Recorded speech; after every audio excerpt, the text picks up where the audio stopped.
Now it's time on the programme for today's perspective, and we're, I hope anyway, going to chill you out on the programme now with, after the tough news of the day, something to relax you, hopefully put a smile on your face as well. My guest is a soulful singer-songwriter from the UK, raised by British Ghanaian parents, who's becoming, well, already a huge star. She's released a series of EPs. I've got one of them here, in fact. Her first mixtape, in fact, is actually called Naturally. It's just out as well. Her work's even been praised by Elton John, of all people, who compared her work, and her work has been compared as well to Olivia Dean, for example. Well, Nectar Woode, great to have you with us on the programme. We'll talk in a moment. First of all, though, let's give our viewers, get them in the mood with some music. This is the title track from the album, Naturally. Only the flowers bloom a certain time of year. Only our love had to wait for a year. A test to heal, never want to feel that lost again. Never want that pain again. I promise my word, you know how I feel. Clocks falling apart, changing time zones, but no matter what day or night, you're all in my mind. Naturally, all in my mind.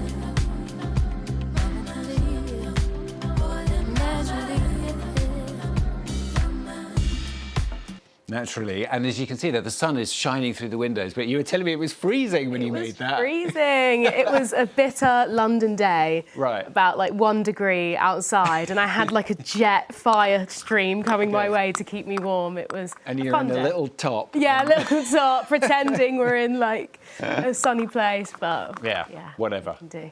Beautiful sound, though. Oh, thank you. Enjoyed it very much. I mean, what is your sound, would you say? What do you, where does it come from? Oh, where does it come from? It comes from my parents being such musos. They love jazz, they love Motown, they love reggae, high life. So it's definitely a mixture of all my parents' taste, for sure. But I would say summery, soulful, singer-songwriter music. So you definitely grew up in it then. I mean, were your parents involved in music, or they just loved it? Yeah, so my dad, I would say he was like an amateur saxophone player, would play around bars and stuff. And then my mum worked in fashion, so definitely both creatives. OK, I can understand where it all comes from then. And one of your parents, I'm not sure which one, is Ghanaian as well. Yeah, my dad. Your dad is Ghanaian. And does that sort of come out, do you think, in your music as well? Yes, definitely, and like the rhythms and the patterns and the high life kind of guitar movements. Fela Kuti is definitely a big influence as well.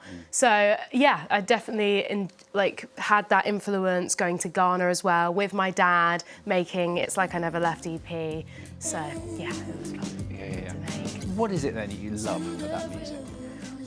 I think I love the experience of making a playlist that's mine, a mixtape of music that I love to listen to for a certain day. So let's say I'm going around in Paris, I'll make a playlist for Paris. And that is something that is unique to me, and it makes me feel good. And then going to a show the next day is also a different experience for music. Yeah, I love every part of it. I'm a music fan first, before a musician. And was there a moment in your life when you thought, OK, this is it, this is what I actually want to do for the rest of my life? Yeah, at a very early age, my mum reminds me I made my first song when I was 3 years old, on holiday, and it was something about the summer, and that's when I knew. I was like, OK, I want to write songs and do music. And how difficult was it? I mean, do you even remember the first time or the first times you actually picked up a pen or logged onto your computer or whatever and started writing lyrics? Yeah, it was always encouraged. I think my parents made an amazing lifestyle of just constantly being creative. They never stopped us from being like, you can do whatever you want, express yourself. So it was just encouraged from an early age, and then I picked up the guitar when I was 15 years old and started learning how to play chords on YouTube. I watched Lauryn Hill's MTV Unplugged, and that was a big influence for me. And from there, the rest was history.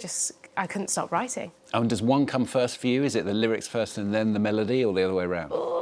Normally, it's the chords and the melody, because I love chords and I'm such a big fan of jazz guitar chords. So definitely that first and then the melody. And so where does that come from? I mean, when you start, I always find this difficult to put into words, but are you thinking in your head of a tune? Are you playing something around? Is it a mixture of everything? Yeah, it's definitely from an influence. For example, I'm a big fan of Donny Hathaway.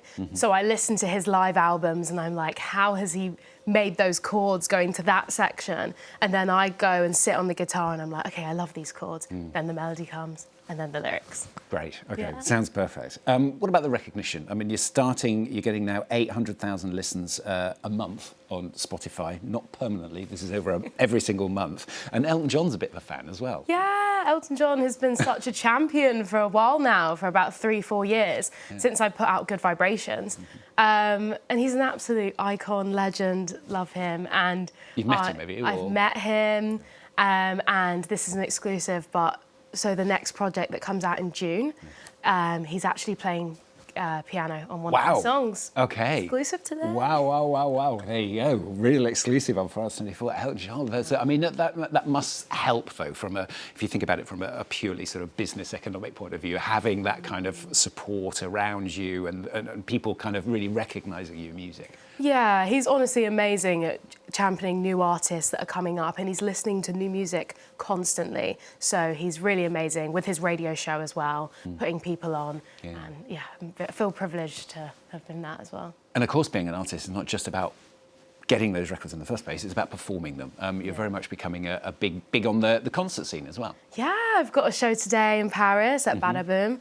I'm very excited. I've got my band on the way. They're on the Eurostar right now. Okay, right, yeah. And I love playing live. That's my favourite way to connect with an audience.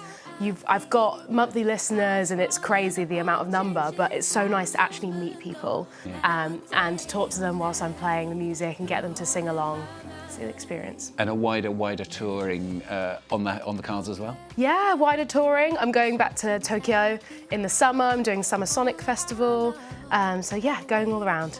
There's so much that's going on at the same time. I mean, so what do you think people get out of your show? If they're to come along tonight, as you said, at the Badaboom here in Paris, what will they come away with? I always want people to feel really good after they listen to my music. I want them to feel calm. I want them to feel like there's a sense of escape there.